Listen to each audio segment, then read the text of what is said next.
Yes, sir. Yes, sir. Yes, sir. Come and sit down, my man. I didn't even, what you call it, compliment you on your hat, dude. Oh, thanks. I walked in. It's just so normal on you. It looks natural. Thank you. I appreciate that. It's kind of like Mario, bro. Everyone thinks he had no hair. You know what I'm saying? And he finally took his hat off. It's like, man, this dude's got a whole head of hair. So this hat was a custom made hat. It's an Indiana Jones hat, fedora, for those wondering. And I bought it because I always wanted a custom one before. I bought a lot of like store bought things in the past, and they never quite fit right. So I found this guy. Maybe we can give him a shout or something in the description. Give him a little plug. He's incredible. Really good. Built this hat for me, and I wasn't expecting it to become kind of like part of my day-to-day wardrobe, but it very quickly did. Oh, yeah, Been wearing it like almost for the last month or so. Looks great. And what's cool about it is that it kind of like takes a character of its own. Like after a while, it starts to shape itself a little bit to your head. It starts to there's characters. It becomes its own thing after a while. I'm gonna wear my Tejana next time. Yeah. Because you saw the photos when I was uploading them when I was back in Illinois. Tell everybody what that is. First off. Oh, what's up, guys? Welcome to the attic. I forgot they're here. Christian. Yes. Tell us about this hat. All right, so I finally, I was back in Illinois, went to a cousin's wedding, and it was me, my father, and my mom, and we were on our way to the wedding, and we were already running kind of late. We were gonna miss the food, and I really wanted to get a Tejana to complete my cowboy look, but whatever. It is what it is. I'm like, nah, let's just go. But my parents convinced me, so we pulled over. We went to a mall that we used to go to when I was younger. And man, this mall just looked like a shell of itself. It's kind of sad. Similar to we watched The Last of Us, right? Yeah. Okay. Yeah. And when they go into that mall scene, that's like what it was. Literally looks like zombies were in there. Like just whoever was left in this mall in Waukegan. So we went in there, and long story short, picked out a hat that like. It fit my head, like you're saying. It just molds to your head, and it's gonna shape over time. And I completed my look. I got the belt, got some new jeans, got a new shirt. I got the drip, man. My drip check was on point, and I brought it back home. So it's here. It's in my closet. I'm just waiting, to dust it off, put it back on. Would it be unrealistic for you to rock that all the time?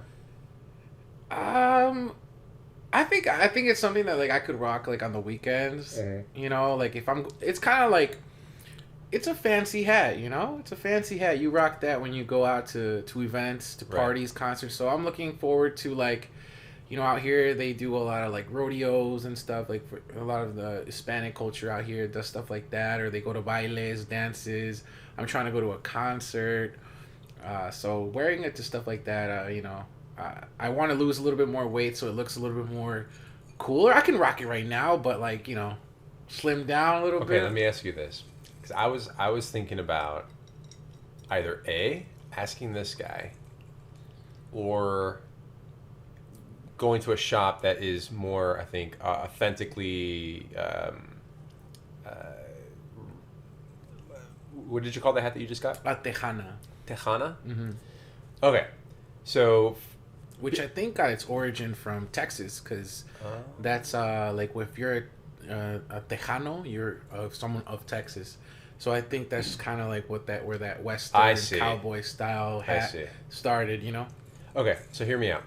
So nobody knows this, but we're going to a wedding. We're invited to a wedding in October. Yes. And we thought that it would be really cool for us, because Christian's taking me as his plus one. If we had our tux, I would be red, assuming I'm red, and you would be green, and we'd be Mario Luigi. Right. What I was thinking is asking my friend to make a green fedora and a red fedora and put the M and the L on there. Oh, okay. Or putting 2 C's on there. But would you want it more in line with the Tejana, or something more? I've seen like colored Tejanas before, so it's definitely like a thing. Yeah. The thing I'm worried about is like wouldn't be. I think we'd be the flashiest dudes at the parties. You know, have you seen Dumb and Dumber? I have, but it's been so long. But like, do you want to like, you know, like we're gonna steal the show kind of thing? You know, I kind of feel bad. You know, like That's true. I've been to parties, bro, and like, you know, we'd be dancing. And I'm like, dude, the bride and groom can't even dance. You know, like they're like looking at me. Maybe we'll be a little bit more subtle with it. Yeah. Maybe with like a tie or a bow tie or something. Maybe like for pictures, we'll have it on us, you know, and just like take some pictures. And yeah. But man, I think we'd steal the show. But that's a great idea. We should just get them just to have them. That'd be cool. I think that'd be a lot of fun. Hit them up. Maybe we'll use them in a video or something like. What would you call that style? Like this, like with a fedora. This is like a classic like what country fedora. Like would you say it originates from? I have no idea. No, I have no idea. I know this is rabbit pelt or rabbit felt. I have one that's beaver. Mm-hmm. You know, I think they were more in style back in like the 20s, 30s, and 40s. Mm-hmm. So it's. I'd like to like go in like a 1920s, 30s like Chicago mobster type thing, you know, like Capone. Mm-hmm. Like if we show up like that, but like it's Mario and Luigi, full on like red tux, green tux, you know, down to the boots. That's what I'm saying. That'd be kind of cool. Yeah, but for the wedding, I don't know. that might be for like a Mario, I just like met Italian mobster brothers or something. Ooh. The Super Mobster Brothers. So I recently found this place. I think it's officially licensed by like Sinatra's family or something, but it's a lounge that I don't know if it's recent, but the advertisement that I saw was recent. It looks like a brand new restaurant, and it's all decked out with like his photographs. I think some of his favorite drinks, like whiskey, things like that. Here in California? I don't know. Oh, I actually don't know. I have to look it up. But it looked really cool. I've always wanted to experience. I really like movies that are set in the past. Right. What are those called again? They're I don't know. There's a term. This is gonna drive me nuts. Shoot, if anyone would know, you would know. You went to school for this. I do know this. This is a period piece. A period piece. Okay. I love period piece films, especially during the like Prohibition era. Yes. One of my favorite movies of all time is Cinderella Man. Have you seen that? No, I have not. I've heard great things. Russell Crowe. It's based on I believe it's based on a true story, and he's down on his luck, trying to feed his family, put food on the table. He's a boxer during the Prohibition era, and it is an incredible story. But yeah, that's like that era. Like Public Enemy is a great movie. Untouchables. It's a really cool time. But anyway, granted, Frank Sinatra wasn't around during that time, but I like that kind of like... He like embodied that time, you know? Yeah. It's kind of like he was influenced by that time, you know? He was a product of that era. Yeah, he was a product of that era, Yeah. is what I'm saying. So, you know, especially like, I know for me, like, you know, I was talking about this with a couple of my friends, like, you know, when I grew up, I'm a 90s baby, right? We're 90s babies. Yeah. And the Super Nintendo had just come out when we were, like, getting into gaming. I'd even say, like, the N64 by the time we were really, like, should have been gaming, right? We were old enough to own a console. Mm-hmm. You know, but that's... When the N64 was coming out, I was barely on the NES. You know what I'm saying? I was always, like, generations behind. I never had the new thing until, like, the Wii came out. Was when I finally, like, got a brand new console. I lied, GameCube. But even that, I was still a little bit behind. I used to get the Player's Choice games. I didn't have the games when they came out. So, like, I felt like I was a product of the 80s. Yeah. In a sense, you know, and that, like, I was a Ninja Turtles fan, you know, and, like, all these little Transformers. Transformers was out, you know. I was watching 1960s Spider-Man, you know what I'm saying? Like, and it's just, like, think, like, growing up poor, like, we just had all the hand-me-downs, all the stuff found in garage sales, all the stuff found in thrift stores. And maybe that's what, like, you know, like, why Sinatra grew up in that style, you know. And people maybe that, like, you know, maybe aren't as well off grow up with all those hand-me-downs, so it's kind of cool. You also have to take into consideration that during that kind of era of those 2 decades, I think 30s, 40s, you know, even dipping into the 50s, gangster films were a big thing. It was cowboy films and gangster films, and seeing all these actors dress a certain way, representing this particular era. That was like the cool thing. And the Rat Pack, which is, you know, what Sinatra was kind of like the leader of, with you know, I forget their names. Like, Dean Martin was one, Martin, yes. and God, was Bing Crosby in that? No, I don't think so. That name doesn't ring. Freddie Prinze Jr.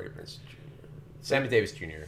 was in that as well. They're gonna have to correct I know Don Knotts was kind of like part of that crew. Anyway, doesn't matter. But they were kind of emulating that gangster persona, which I mean, a lot of people say that Sinatra handed the cookie jar of the mob. Right. But yeah, what's funny you bring that up because and we're talking about nostalgia today, right? I'm a big Jurassic fan, and the 30th anniversary is going on right now, and they're releasing these toys that emulate toys that came out in '93.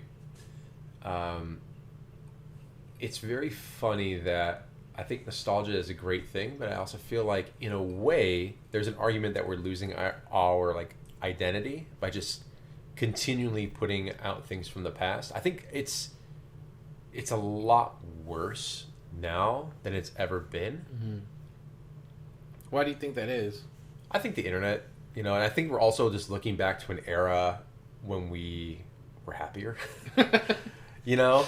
Right. When things were good. Especially like millennials, you know, kids who grew up in the like mid to late 80s, 90s, and we keep looking back to this time. That's what we are, right? We're millennials? We're considered millennials, okay. Yeah. You know, when we were, I would say, like fresh out of high school, they did how many reboots of Ninja Turtles, how many things like Transformers came out again.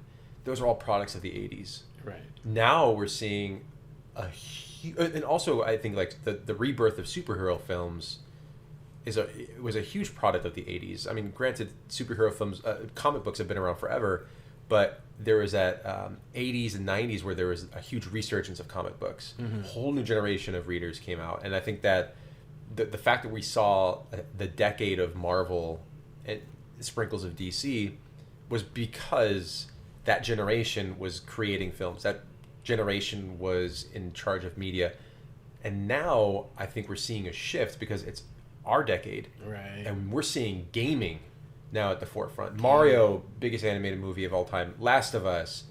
You know, I think we saw Detective Pikachu. I think we're gonna see a lot more of that. Yeah, it's gaming's time to shine, man. Gaming is gonna be moving forward. Absolutely. I'm excited with so much more to come. I mean, just today, or I think it was today. I can't even remember, but there was a few trailers that I saw for new video games coming out, and I don't know if you've seen the new trailer for, it's called Mortal Kombat 1.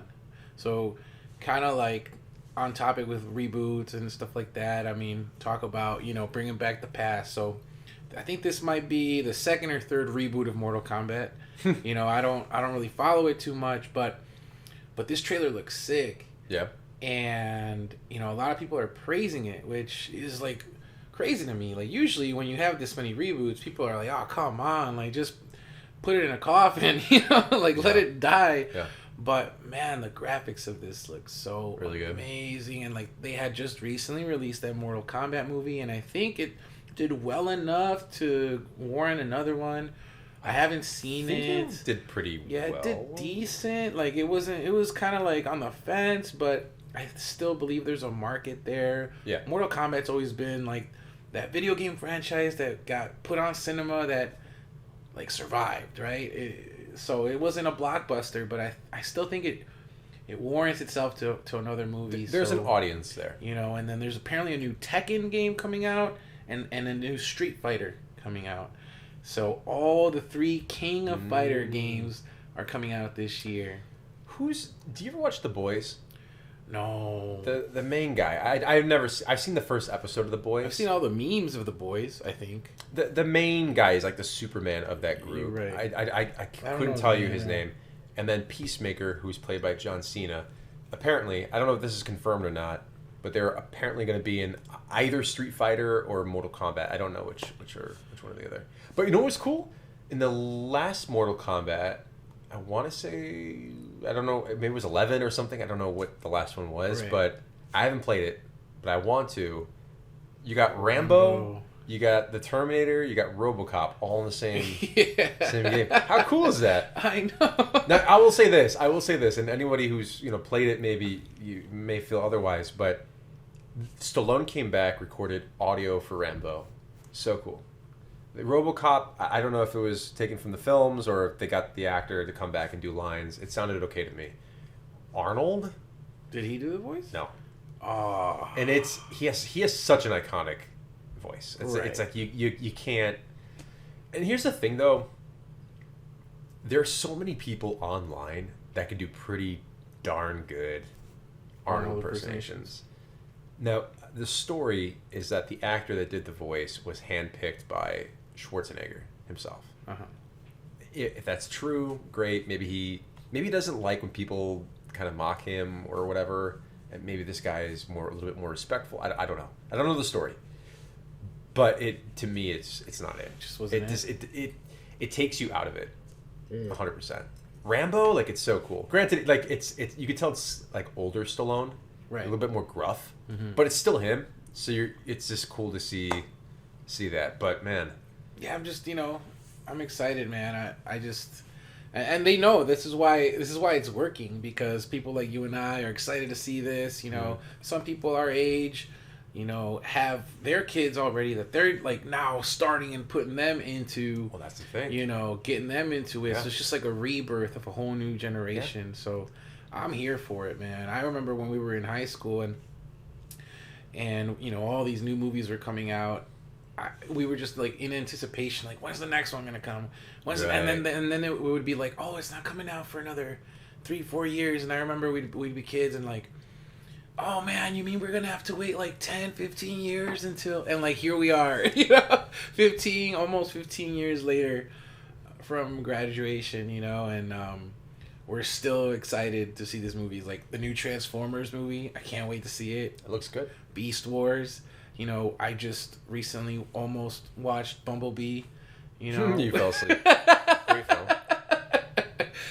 fell asleep, but I saw most of it. But we had a fan letter to the Mario franchise with the Mario movie. Mario? Are you kidding me? Stop playing. That's gonna break off into 1,000 different 20 years to see what they come out with next. Like, do you think they're ever gonna make a Zelda? Yes. Movie? Oh yeah. Will it be animated or will it be live action? That's the thing. I mean, I would love for them to do live action, but I do think that you open yourself to more criticism that way if it's not done correctly. Mm-hmm. I would love to see like a really gritty Zelda. I don't think they're going to do that. I think they're going to go animated, 100%. So you think Illumination, they got this? I think they got it on lock. After the success they had with this, and I think Nintendo and Miyamoto and all of them had a really good time working with them, mm-hmm. from what I hear. What we see in the trades and stuff. I think that Zelda. I think, if I remember correctly, there was a rumor or something that the next, or I guess an adaptation of Zelda would be in a Toon Link style, which I think would be cool. That works so well in animation. I really want something that looks more like a gritty Ocarina Twilight Princess. You know what I mean? Yeah, I mean, you know me. I want that realistic Zelda game, and to this day I still want it. I think what would work really well in a Zelda film is to tie in the idea of all these different timelines. Especially like with Marvel and stuff, they did the multiverse stuff, right? Even in Spider-Man, there's a new Spider-Man movie coming out, which I want to circle back to that. Mm. But that is Zelda. Like, one of our biggest videos when we started this thing was the timeline video, and how much of a hot topic that is, and mm-hmm. the anticipation of Nintendo releasing the official timeline, and everyone's like, okay, it's gonna be this and that. Nintendo knows that that's a hot topic. Mm-hmm. They know that people love to eat that up. What if they just threw a curveball and like they just completely made a new timeline and tied that into the film, and then we can see multiple links?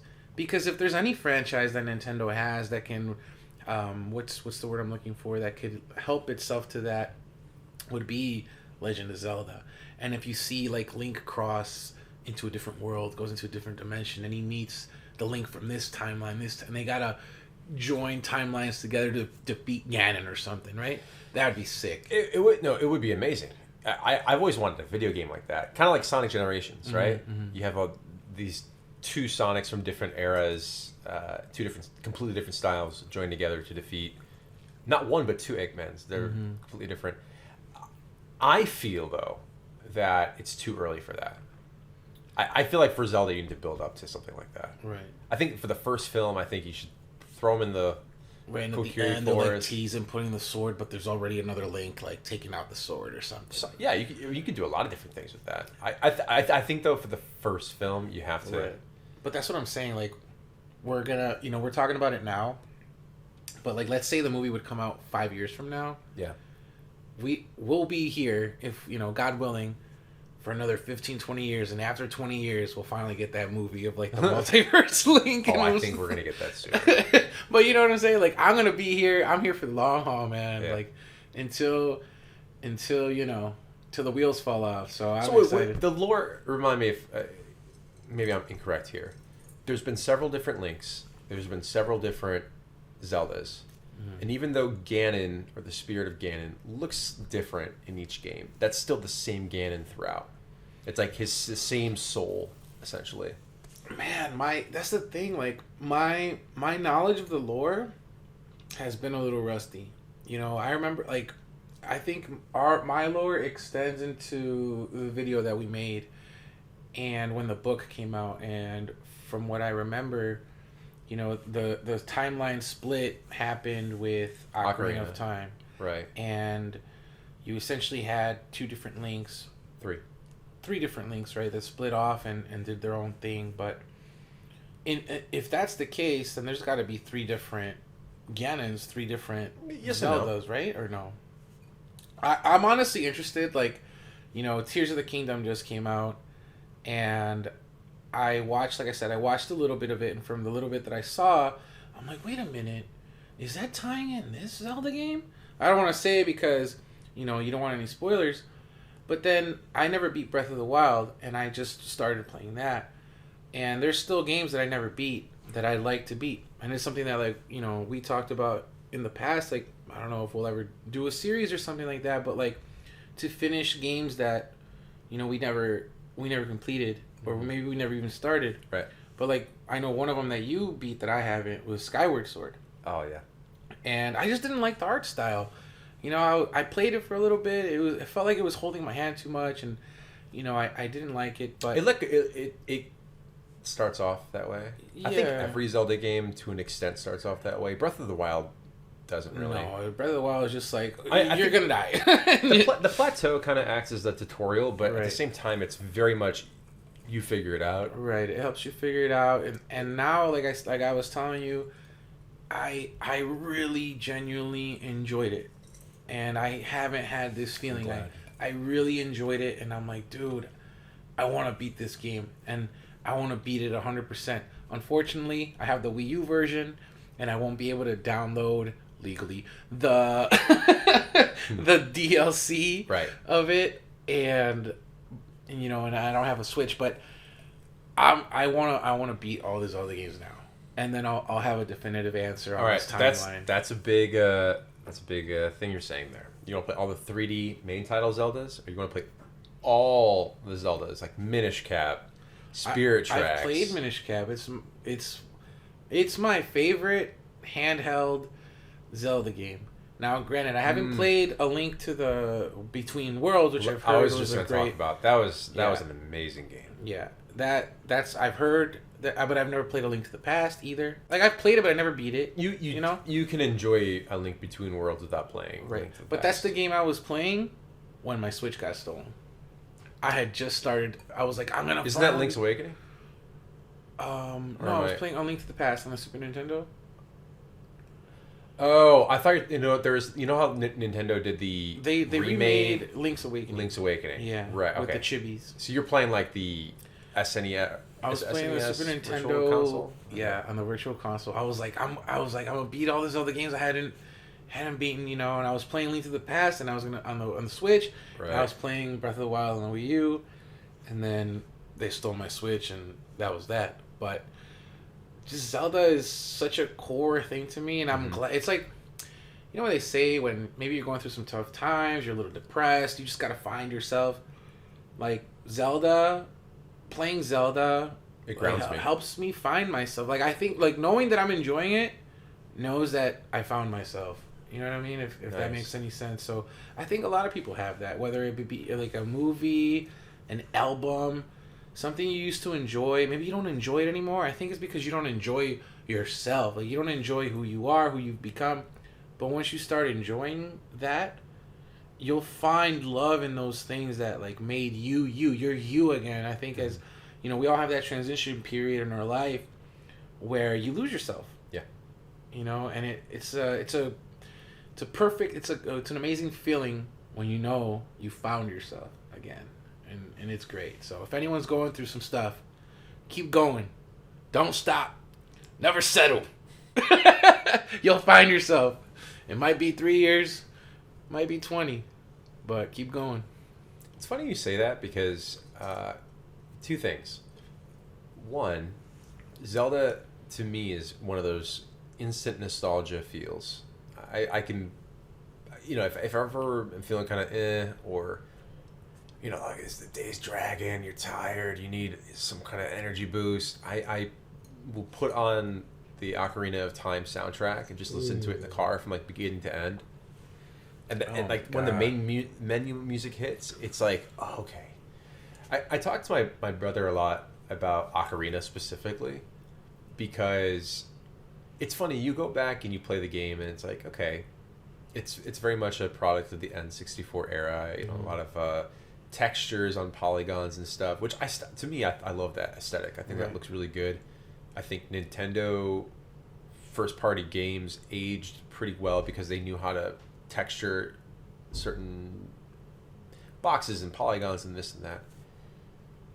But Ocarina to me, like I feel like I lived in some of those levels. Like I feel like I was actually there. It's the weirdest thing. And I know that there's some games like that. Like there's some levels in Halo, like maps in Halo. Oh, I was okay. Go ahead. Like Ocarina, even some places in Donkey Kong Country, Mario 64 specifically, that I feel like I've had dreams where I'm actually there. Right. Like I feel like I've walked around those, like the basement of Peach's castle. I feel like I was in Zoro's domain, and you know, in the little lake right before you go to, you know, Kakariko village. And, right. And like I feel like I've been there. It's the weirdest thing. I can't explain it. Yeah, I was gonna say like you brought Halo 3 map. You brought Halo maps. Halo 3 up, specifically, right? Yeah. So today I asked a question and I was like, and I guess this could be applied for anything, but we'll apply it for Halo. I asked if you had the option to live forever, you are gonna live forever, you know, but it's gonna be via digitally. You're gonna be living in a digital world, in a video game, and you gotta pick one Halo map to live on for the rest of your life. Which Halo map would it be? Now we can just do Halo 3 because, you know, obviously that's the biggest Halo game. Is there a map that I asked the question not knowing I got one answer to it, you know, and then some people replied with their answers, and I was like, okay, I think I got one. That makes sense. Do you have one? No, I kind of want to hear I kind of want to hear yours, and then I'll see if I have one. All right, I'm wondering if this is the right name for it. Last Resort. Last Resort. Is that the one that has like the big wheel? Yep. And the beach? Yep. Yeah, I think I'll choose Last Resort. That's what a lot of people were saying. Really? Yeah. Yeah, I think they're like Last Resort, duh. Because you got the beach. You got the beach. It feels like a, you know, like, oh, I'm going to some nice exotic location. Right. Yeah, you got your cars there. You know, you want to drive around. Yeah. You got a little factory. You know. That when people, I didn't have an answer, but when people mentioned that, I was like, okay. And Valhalla's nice. That was other people's second answer, but I think it was all like the beach and like having that, you know, that difference of scenery. You have your forest, your rock, your industrial, but then you also have the beach. You get a little bit of the beach, yeah. Yeah, so like, yeah, I think it'd be between those two. Like, I mean, like, okay, like Guardian would be cool, but you know what, Guardian? I couldn't live on Guardian, bro. You couldn't? Nah. I'll tell you why. Doesn't it look humid as fuck? Humid, yeah. Right? Nah, it looks musty. Nah, dude, I could not live there, bro. Like, nah. It's cool to play on. I mean, it's the map, but it's not the one. Yeah, I mean, if I had to pick another map that I think could be habitable, would be like High Ground. Also has that beach, you know. Oh, okay. But then you also have those little bunkers. Like, let's say there's just some crazy attack, just go hide. You know, go hide in little bunkers. It feels too much of a base for me. Yeah. For my liking. I'm saying, like, I would definitely pick on Last Resort. I'd be right there with you, brother. You'll be on the Warthog. Yeah. I'll be on the gun. You know, we'll be driving around and living life. We'll make it happen. For me, I think that's my pick. That's Last Resort. Last Resort's our first resort. That is the resort. Let me ask you this. If you had to pick one video game, and I'm talking like, you can't just say like blatantly name like a franchise. Mm-hmm. One game specifically that you're gonna play for the rest of your life, or at least like that's the only one you can pick up and play. What's that gonna be for you? The one game. Keep in mind, let's say you pick a game that has online capabilities, you'll have that, you have all the DLC, everything for it. So it's like, you're picking a game, but you're getting like the full package of that game, not just like qualities of it. Man, honestly, like, I feel like it would have to be Halo 3, man. For me, like, if all the online capabilities are there, then, you know, I'll be able to talk to people from anywhere in the world. And Halo 3 was such a huge upgrade to the gaming industry because it allowed for all this creativeness with Forge, with the theater mode. People were taking amazing screenshots, making machinimas, making montages. You know, a huge community, you know, getting together, trying to do all these little unlocks, the different secrets, you know, go into the campaign, live on that world, and play on that world. And there's still secrets to Halo 3 that are not unlocked yet. And I don't know if you heard, but, or maybe if you remember, there was this map called Epitaph in Halo 3. Mm-hmm. And on opposite ends, there were like lifts. And it would take you up to like the second level. And you can go up like the side of the walls. And in the very middle of the map, there was a rocket launcher. It was kind of like bluish in hue, purple in hue.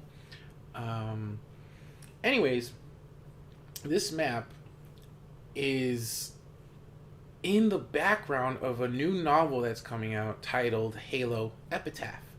And if you remember when we played Halo 4, we defeated the Didact. Yeah. And he fell off into this hole. So apparently he survived that. So apparently he like ended up in this desert wasteland, all beat up, like he's no longer has power like he used to. He's a shell of himself. And he's in the desert. And they're tying in, well, people think they're going to tie in the Halo 3 like sand maps, like Sand Trap and I forgot what the other one was called. And then Epitaph is also in a desert. But Epitaph has a tower. And at the very top of this tower, there's this like Bungie hieroglyphic stuff that the gamers have. And Bungie themselves have said, that is a secret message. And you guys haven't figured this out yet. So there's people that have been trying to figure this out since 2007. And people are thinking that like this novel is gonna reveal some stuff to that, and it's so cool how they're just bringing. Are they involving anybody that was part of that Bungie team originally, or are they just kind of like making their story based on like this old lore? Like, are they actually gonna describe what it means, or they're gonna just make a story around it? I'm not sure. Like I if I had to guess, the author, who, I mean, I apologize for not knowing the author's name, but I mean, I could assume if you're writing a book, you're gonna do your research, right? I'd hope and so. You're gonna do your interviews, and you're gonna try to get as much information as you can. So You'd hope so. with them hyping it up like this and calling it Halo Epitaph and having a map in the background of the cover art, like, that's cool. I just think it's gonna tie it in. That's cool. So like, just the fact that there's still all this unsolved mystery, I'd love to spend my life in Halo 3. You know? Yeah. That's just. I mean, even though it's chaotic. So wait, spend your life or play that game? Oh, I play that game for the rest of my life. Yeah. I do it all, man. Yeah. Halo 3 and me for life. What about you? It's tough, right? It's tough. Because I can name you probably my favorite game of all time, but I don't know if that's the game I'd play for the rest of my life. Right. There's only one game that I can honestly say that I've played from like beginning to end multiple times. It's a guilty pleasure. To this day, there's new things being found out about it. And it's the most cliche, I think, overused answer, but I think it's for a reason, because it's so good. Do you know what it's gonna be? Super Mario 64. Yeah. Yeah. Yeah, it just goes to show how much I know you. Yeah, exactly. Got the poster. No, I mean, that game it's timeless to me. That's like when we went to Universal, we went to Peach's Castle and heard Inside the Castle Walls, that theme. Right. And they have the portraits of the Bomb on Battlefield and Tiny Small Island, and it's just... Yeah, I tried to jump in. It didn't take me to no New World, bro. Took it to the security room. Yeah, it took me to the ER. I had a big bump on my head, bro. What the hell? There's just something about the Mario N64 era, even like Mario, like in Mario Golf and Mario Tennis, like that, Mario Kart 64. I love that N64 era for almost all of its franchises. Right. Star Fox killed it on the 64. Dude, N64 Donkey is so Kong 64 goated, man. is incredible. N64. Ocarina. Jeez. Majora. My favorite number is 64, and it's all because of that. Jeez. It's my favorite number. I was talking about, just again, when you go to a restaurant and you have a perfect steak, right? Oh yeah. But then you go to that one homie's cookout that invited you or whatever, but this homie doesn't know how to cook, right? You can just tell the level of workmanship and expertise that some people have. Like, you can tell in any line of work. You go to a mechanic, you go to a barber, anything. Some people just have, you can tell that they are elite at their job and they do amazing work. Yeah. And you can just tell in the video game space, these people are super talented. I'm not taking anything from any game developer, anyone that codes. My respects to you, because you guys give us a platform in a world to live in outside of this real world. But I was talking with a friend, and you can just really see that, like, just Nintendo, whoever they got working over there, they are at the top of their game. Because and again, I love Halo, and this is just a game I play, but you compare Halo Infinite to even Breath of the Wild, the game that came out years ago, right? The level of detail and how everything just works is night and day. I mean, there's so much, and I think it goes for like modern gaming. I'm sorry to pick on Halo Infinite so much, but there's a lot of games that have released lately where it's like they don't work, they're breaking. It needs a day one patch. We never needed day one patches. The games came out like back in the day. Oh no, back in the day, no. I'm saying games came out. They came out. They came out. Yeah. And they were good. Like, yeah, you'll need your little bug fix here and there, like now. But I can guarantee you that Breath of the Wild didn't have any like ridiculous things that just it didn't work. The only thing I can think where Nintendo, and it wasn't even specifically Nintendo, kind of misstep was the newest Pokemon game. I think day one they had a lot of bugs. Right, but that's that's Game Freak, right? That's more on Game Freak. Yeah, and that got fixed up, right? I don't know. I didn't play the I didn't Pokemon play game. it. But let me say this: Nintendo, I feel like they don't really miss. They don't. They don't. And this is what I'll say about Nintendo. They get a lot of crap for not making their systems adaptable for a lot of third-party developers to put their games on the systems. But I think that benefits them because that means that they have to make their games, their in-house games, that much better. Right. That's their livelihood. Sony, yeah, they develop their own games, but they also have Activision and all these other EA and all these companies coming in and putting their titles on there. Same thing with Microsoft, right? They can make a misstep or they can release a game that is not. You're right. And this is why these problems are happening. And it is because they don't care about their first parties anymore. But exactly. But the fact that Nintendo lives off of their first party and it's all controlled under one house. Right.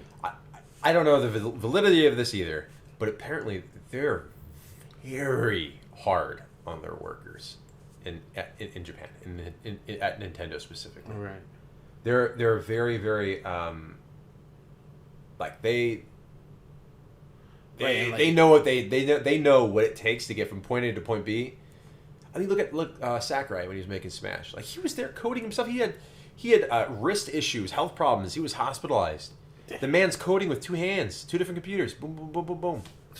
You know, if he could with his feet, he would. But that's what I'm saying. How many like art directors or producers of a game are actually in the pit making the games with the right? And that's what I'm saying. Like, there's levels to this, and you can just see it. Just how you can taste food. When I'm playing a game, I'm like, dude, whoever made this game, they know how to make a game, and it shows off. So there's different ways to make it, you know. And like you're saying, we may not always agree with how Nintendo does it, but at the end of the day, man, by and large, they put out amazing content. Yeah. And I think that Sony and Microsoft need to go back to those roots. And you know, Microsoft is so focused right now on acquiring EA or acquiring Activision and Blizzard, and you know, but you know, they let all their first party games they're just leaving them to dry. You know, where's Gears? Where's Halo Infinite? Where's people want Fable? You know, like I think their only first party that's doing good is I believe is it Forza? That might be like, you know, and another one of theirs is Sea of Thieves, which even that wasn't really doing good, but now is finally doing good. Sony, I mean the PS3 is stink. You know, we don't really know what. You think about all the IPs that Microsoft just alone has. Sony too. They have a lot of first party titles, but you just don't. I mean, you could make the argument, you know, when was the last F-Zero game we had? When was the last Star Fox game we have? I mean, it feels like every other month a new Kirby game comes out. There's a lot of Yoshi games too. I know those sell really good overseas, so that's why we see the influx of those games. But the thing is, you know, Microsoft and Sony is doing well enough that they don't really have to do that. And I'll argue this, that the argument you just said about Microsoft, I feel like Disney fell in that same trap. That you know me, I'm a big Disney guy. Right. I consume their products and their entertainment, but for a period there, they were so focused on acquiring this studio, this IP, this catalog of films, this and that I felt like their animation projects kind of teetered a little bit. Right. They just let go of what made Disney. You said Pixar's quality started to wane a little bit. Pixar was untouchable for how long? Oof. Now I can't tell you the last time I was like, they've put out some good movies. I liked Luca. I liked Soul.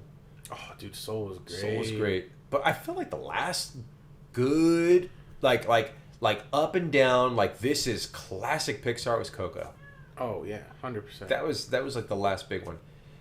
But like even Disney, like Encanto was like a good film. You know, it was okay, but like I felt like it just didn't.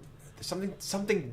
It's missing something. Missing something, right? It's missing that sazon, man. It's missing that spice, you know. It's missing that organic, you know.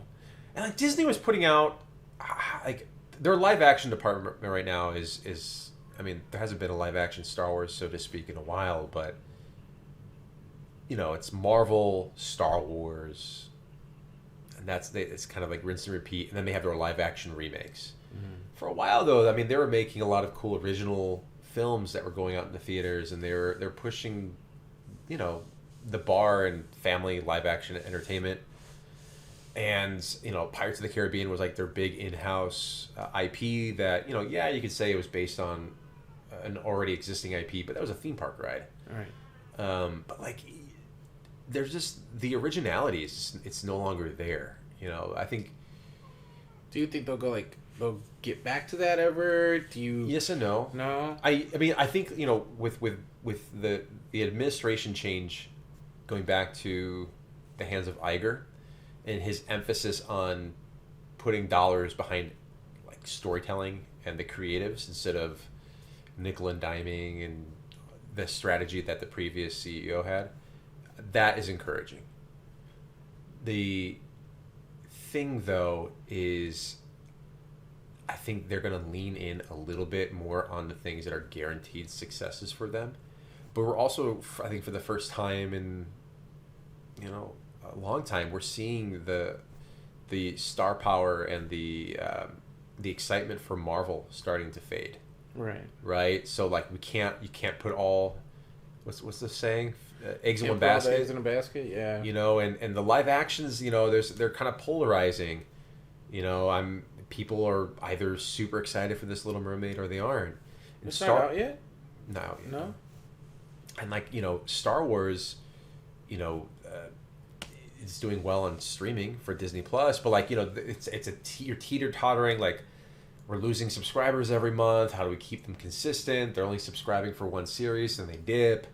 You know, it's not a consistent thing, and it's hard to track that. It's not as easy as ticket sales.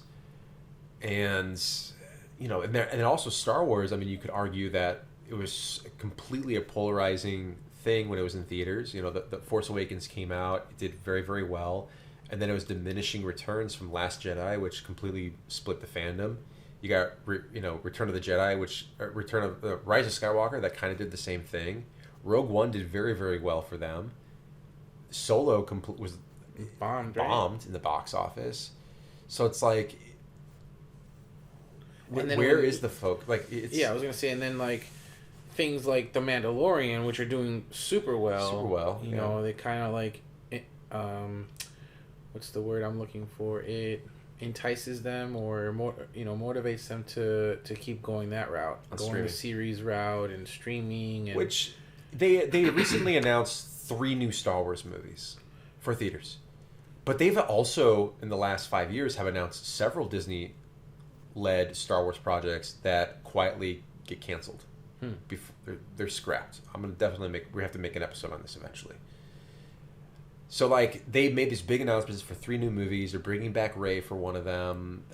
You know, they're doing. I heard that Boyega's coming back too. Is that true? That's the rumor. Yeah, for that film, maybe. It's supposed to be like 15 years after the last movie. Oh man, I was really hoping to see him. You see him right there on the poster on my wall. Jeez, he's holding a lightsaber. Man, he deserved that, man. Like, yeah. They got to do that justice. They fumbled it, and there was no plan in place. I can. Then we need to do a whole episode on me venting on Star Wars. But oh man, I love the streaming stuff, and I think they know that. You know, they're doing pretty good on that. Like, there's some commentary on, this series was better than that. This one was a little bit more boring. Just stick to this, stick to that. But for the most part, I think people are pretty happy with it. Yeah, I was gonna say. I mean, eventually. Marvel is gonna do its thing, and I feel like it's already starting to kind of wean off and stuff. But big time. Disney's. I feel like they're just gonna end up buying something else. But what else is there to buy? I don't know. If I knew, I'd be head of Disney. But I think for years, you and I were saying that they should buy out. Well, not buy out, but like get the rights to do Nintendo content. But now, I mean, they're in Illumination's pocket. You can't do that now. So like, what else can you do? I think what they need to do to combat it is to just do a Kingdom Hearts film franchise or series or something with Pixar. Oof. Yeah, why not? That would kill it. With Pixar, with Disney, or you get both studios to work on it together. Because you have there is the mix of Pixar. Like, imagine this. Disney has all these IPs, all these studios. Have you ever seen the movie Roger Rabbit? Not fully. So that was a movie that came out. It was produced by Disney and Amblin, and it featured. It was a live action. Featured 2D animated characters, and had like Bugs Bunny from Warner Brothers, had Mickey Mouse from Disney, and all of these, and not just limited to Warner Brothers and Disney. It was like a full library of like every animated character up until that point in this one film. And we kind of saw that with like Wreck-It Ralph. We kind of saw that with like a couple other movies, like Space Jam, or Space. Right? Yeah, Space Jam recently did that. Thing. But like, imagine a movie where you have multiple studios like coming in and like being part of the creative process. So imagine, and this could be a complete nightmare. Who knows? But with Kingdom Hearts specifically as the vehicle for this. Yes. Imagine if like when they do, like, imagine this. When Sora goes to like Toy Story, it's all animated by Pixar. Yeah. When Sora goes to the Pride Lands, it's all 2D animated by the Disney Animation Group. Right. When Sora goes and he visits Tortuga in Pirates of the Caribbean, they shoot it, and it's like Gore Verbinski style Pirates of the Caribbean live action with like Orlando Bloom, Johnny Depp, or whomever. You go to Nightmare Before Christmas, it's all Tim Burton stop motion. Right. You get all these mediums made by the creatives, or at least the creatives, like their teams, in the mediums that it's told. It's not just 3D animated. It's not just cartoon. You're jumping actually into the world created by the individuals in which those worlds came to life originally. Right. That would be amazing. That'd be perfect. And like you said, Kingdom Hearts is already is that. You use that as a vehicle. There's your excuse to do all these little things. You don't need to introduce. You don't need to what is it saying? You don't need to remake the wheel. You know what I'm saying? Like, it's a proven IP, It's huge. And they teased, which I was surprised, they teased Kingdom Hearts 4 already. And there's indications of Star Wars. There was like Iron Man going like to fight Vader or something. That's one thing we haven't seen in Kingdom Hearts. It's like the crossover of the worlds, really. Yeah, you haven't seen... Oh, well, have we seen Marvel or Star Wars in any Kingdom Hearts game yet? No, but it was teased and hinted in the new trailer for the new game. Yeah, and then Kingdom Hearts story on its own, without going into all these different worlds... It's incredible. ...is already incredible. Yeah. The worlds just supplement the story and just... it was added filler for the stories and stuff, and just to have Sora go on different adventures. But that's another soundtrack, by the Hearts, way. Kingdom Hearts. Dang, I mean, the games take like 10 years to make. Imagine how long the movie's gonna take to make. I mean, if they go my route, yeah. The budget on that, we'll get one in 20 years. Yeah, like, will it sell well? Will it get its money back? Okay, that's the thing. But hear me out. Like, what if they did it by like seasons? And like, you start off the first half of the season, you introduce the characters on Destiny Island and all that, and then it jumps off and you're in Traverse Town, and you're kind of like catapulted. Like, that's like the first season, just like the video game. But then every other season takes place in a different kingdom, and every other season's like co-produced by a different studio. Damn, bro, you just gave them free knowledge, bro. Like, they better come back and write a check, The scary thing is, what if it gets canceled halfway through? Are you working for Disney, bro? No, not right now. But I feel like, Disney, if the entertainment business goes the way that we're kind of seeing it, they're dipping their feet into the world of gaming. We just saw the Halo series. Yes. Right? They were just wrapped up filming the second season. There you go. I'm excited. Me too. We gotta watch that. Absolutely. But, okay. what can Disney do that is gaming? Do they either buy another, like they could buy an IP? That's what I'm saying. I think they have to go that route. Buy an IP? Yeah, they have to buy. But what works under their like library of stuff? Or maybe they just gave up on gaming, you know? Maybe we tried it already and we've tried it a couple times. Which is stupid. You know? They shouldn't do that. I know. They had it good. I would love for them I would love for them to do an Epic Mickey movie. Another Epic Mickey, that was classic. You know what's crazy? This is something that I really, really want to change. And I know, depending... Okay, let me just start over. You remember how hyped was I when Epic Mickey came out? Oof, super hyped. That was like everything I could have ever wanted in a game. It hit like all the nostalgic notes. Like I was so excited, and then I played it and I loved it. Mm-hmm. It was everything I could ever want in like a game. I was so obsessed with Disney and history. Right. And the person making the Warren Spector. Yes, Warren Spector. He understood it. Like he was a fan through and through. It clearly showed. It bled on the screen. The second game, they opened it up. It was no longer just on Nintendo. They did it on the Xbox. There was a 3DS game. There was a PlayStation. It was also on the Wii. It was also on the Wii U.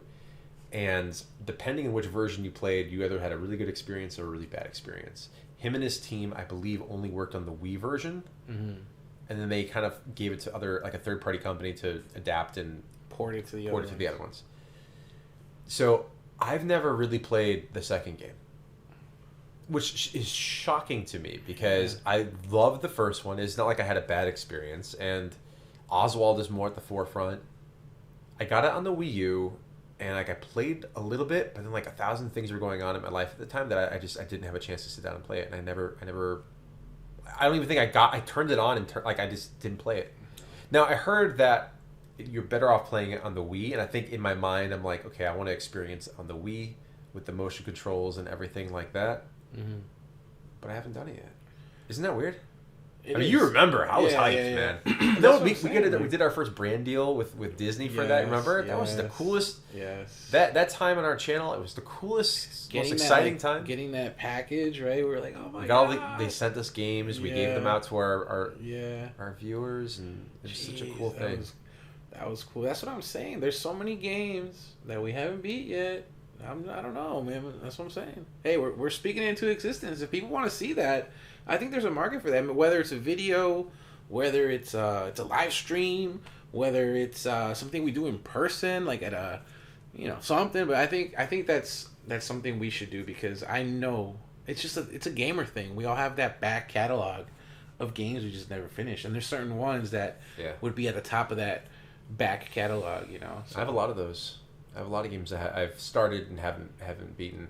I will say we did post a while back. We posted a picture of this microphone, right? Kind of teasing that what's working on something, right. And we had a viewer comment like, "I hope you guys are playing games again."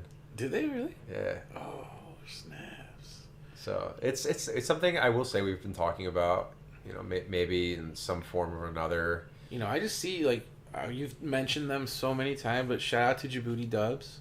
Love those guys. You've been watching those guys since you were in diapers, bro. Like, and since I was a JABaby. You were a JABaby, a jabroni JABaby. JABOODY Studios, JABOODY Dubs. That was the first. You and I, we watched that like as we started YouTube. Yeah, they're still out there doing their thing, man. I religiously watch their stuff. Shout out to them, man. Shout out to them. They're local boys. Yeah, I met them. They're right up. They're good dudes. Right up in here.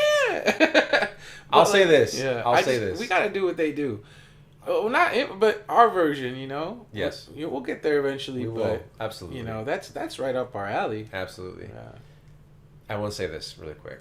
They do this thing called Friendsgiving or Chatsgiving, where they live stream and they bring like their favorite foods on stream, and they will share it amongst each other. So Pops is the like brother of Justin's like the main guy. He's like the voice of JABOODY, and then they have Louis, who's their cousin. Right. and they all bring like a different dish from like a different restaurant or different style of food, and they eat it together on stream for Thanksgiving. And they had so much fun doing food that they did a like one-off vlog where they went to this local Indian food spot. And I have never really had Indian food. I've gone maybe like once or twice in my life up until that point. Right.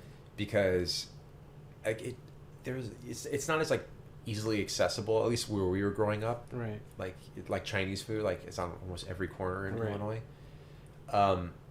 So I never really knew like where to go, you know, or what's good in like what's a good dish. I Like never if you don't have a recommendation, for all you know, this is great Indian food, but then like, people are gonna tell you like, yo, come on, bro. Right. That's not Indian food. Yeah, that's yeah. What is this? It's not. It's Indian food from Wish. Yeah, exactly.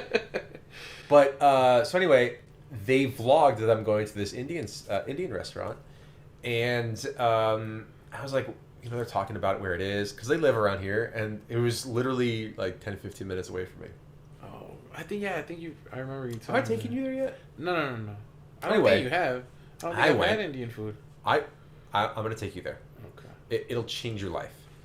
For lunch they do a buffet for like $15. Oh, it's gonna change my life, all right. You're gonna give me diabetes. You I have blood pressure. You leave with like it's so good. But so I went on the recommendation, and I fell in love. And it's like my always craving now. Dang. And it was funny is because it's like a local mom and pop kind of operation. You got like the owner, and I have to show you their vlog, by the way. It's hilarious. Okay. But we'll watch it after this. It's great. Yeah. And like their sons are like the servers and stuff. It's really great. And I told them one time, I'm like, yeah, because they kind of know me now. They know my order. Uh-huh. And I'm like, hey, I just want to say, like, I found out about this restaurant because of a YouTube video. And they're like, what? They're like, so they didn't even know. They didn't even know. I'm like, yeah, there was like a group of guys who sat in that corner over there, and they made this vlog, and like it converted me. Like I had to try it. They made it look so enticing, and now I'm a diehard. And I'm telling you now, I'm saying this on camera here, but like I've told a lot of people about it. Like, and I took my sister here when she visited, and so on and so forth. But yeah, it's like the power of YouTube. Yeah, dude. That's what I love about doing this. Because we always talk about like, oh, we're gonna open up a restaurant one day. We're gonna do this. We're gonna do that. But I think at our core, like food is also something that we love. Obviously, we all eat. Everyone eats. Everyone has their favorite spots and recommendations. So that's also something we got to do. We've talked about we have a certain idea that we want to do. I think we can still do it. I have several ideas for like a restaurant or a pop up or a food truck that I'd want to do. I have so many like. But like the idea that we had, and I think it all sprung from. We went to a Portillo's, and we sat down somewhere. I won't say where we sat down on a specific thing. Where they came up with the idea of what we want to do. But then later on, we went to a Burger King. Oh. And my God. I wanted to bring this up today, and this is the perfect segue. Oh my God. But... You really? I wanted to bring Burger King up in this episode too. Yeah. Oh, we have to, bro. We're bringing up BK every day. Every BK episode, we're gonna bring up BK. I know they're closing 400 stores after this episode. They're opening 500 more. No. You know what? They're closing down 400 to focus on the other ones. There's gonna be so much love at those BKs. Hey, man, BK's if BK dies, I die, bro. Like, kill me, bro. We're friends. You and I are friends because of Star Wars and BK. Yeah, dude. I mean, BK is tied to CCM. I don't understand the rap that BK has out here in the West Coast. Because I will say, bro, where we grew up in the Midwest, it was like the thing. Dude, I would own a Burger King franchise, and I would single-handedly put BK back on the map. Like I would make it the most gourmet Burger King experience. I'd have tip-top service. I'm telling you, man, if I ever have the money to get a franchise, I love Burger King, dude. Burger King is... I owe my life to BK. And at this point, my death if they go under. Let me say this, though. Burger King gets a bad rap out here, right? On the West Coast. But did we not have the best Whopper of our lives out here on the West Coast? Oh, my God. It was the greatest. So, when Christian first moved out here... All right, listen to this story.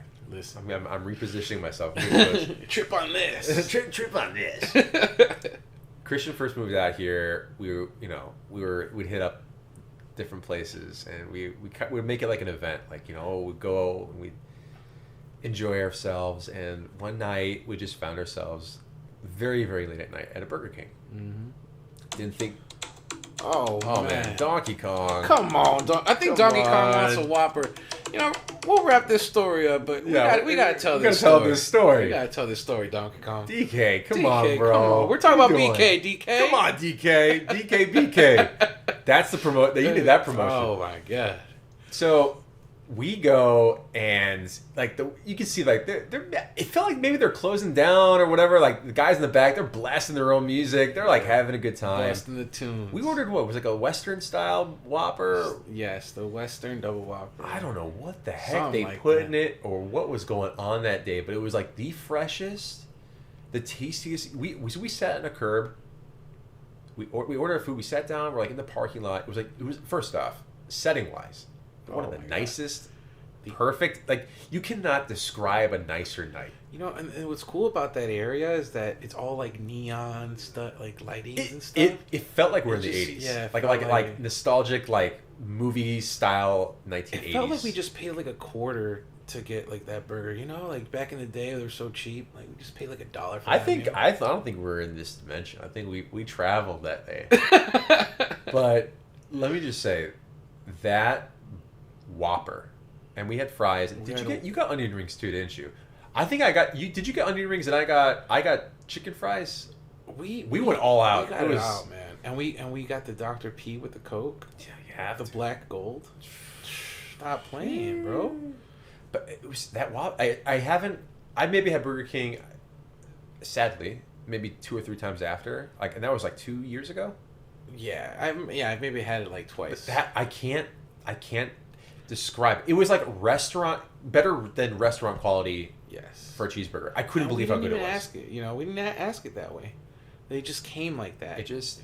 That's what it was. We went to Burger King and they treated us like kings. Exactly, dude. We got treated like a king. We had it more than our way, and shout out to BK. And the main reason why I brought it up was because they have that new Whopper or whatever that is tied into this new Spider-Verse movie. It has that like red bun with the black seeds on it. Yep. We're gonna have to an ATTICC on the road, ChrisCross on the road, a vlog or something. There's the ATTICC, and then there's the trunk. I don't know, man. We'll call another the trunk, and we'll be just eating out of the back of the trunk. A little what do they call it? Tailgating. Just tailgating and having some Whoppers, Well, we do have an idea for a food channel. Right. I'm not going to say what it is. No, what makes it unique? What makes it different than every other 100,000 we just gave YouTubers them a little taste of what's to come in this episode. Pun intended. But, DK, chill, bro. I think this is where we wrap up this one till next time. You know what we need right now, though, what right? do we need? We need some Whoppers.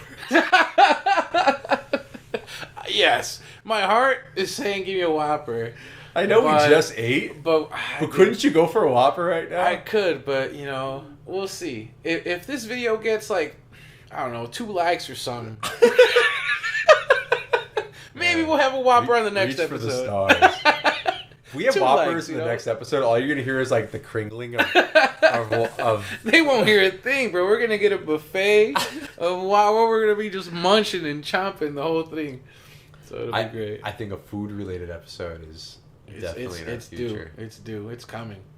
Once we get the videos rolling, the lights, action, it's on. It's on like Donkey Kong.